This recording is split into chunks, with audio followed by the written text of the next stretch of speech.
যুক্তরাষ্ট্রে ফিলিস্তিনিদের প্রতি সহমর্মিতা ইতিহাসের যে কোনো সময়ের চেয়ে সর্বোচ্চ পর্যায়ে পৌঁছেছে। গ্যালোপের এক জরিপে এমন তথ্য উঠে এসেছে। গেল বছরের তুলনায় ফিলিস্তিনিদের প্রতি মার্কিনীদের সহমর্মিতা 6% বেড়ে 33% হয়েছে।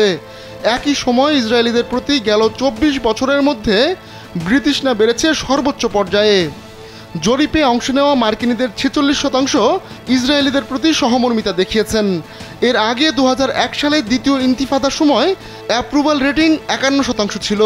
ঐতিহাসিকভাবে ইসরায়েলিদের প্রতি ইতিবাচক মনোভাব পোষণ করেন অধিকাংশ মার্কিনী। সে তুলনায় ফিলিস্তিনিরা মার্কিনীদের অতটা সহমর্মিতা পায় না। 1979 সাল থেকে ওয়ার্ল্ড অ্যাফেয়ার্স সার্ভে করছে গ্যালোপ।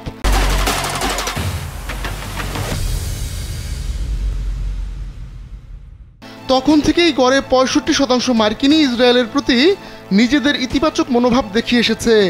সর্বশেষ 1989 সালে ইসরায়েলিদের প্রতি মার্কিনীদের সহমর্মিতা কমে 45% হয়েছিল।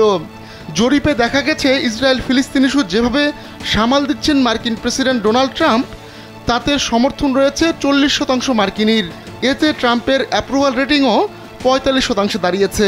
অবশ্য রাজনৈতিক পরিচয়ের কারণে ইসরায়েল ও ফিলিস্তিনের প্রতি মার্কিনীদের সমর্থনে বিশাল পার্থক্য দেখা গেছে। রিপাবলিকানদের রাজনৈতিক মতাদর্শে বিশ্বাসী অধিকাংশই ইসরায়েলের পক্ষ নিয়েছে।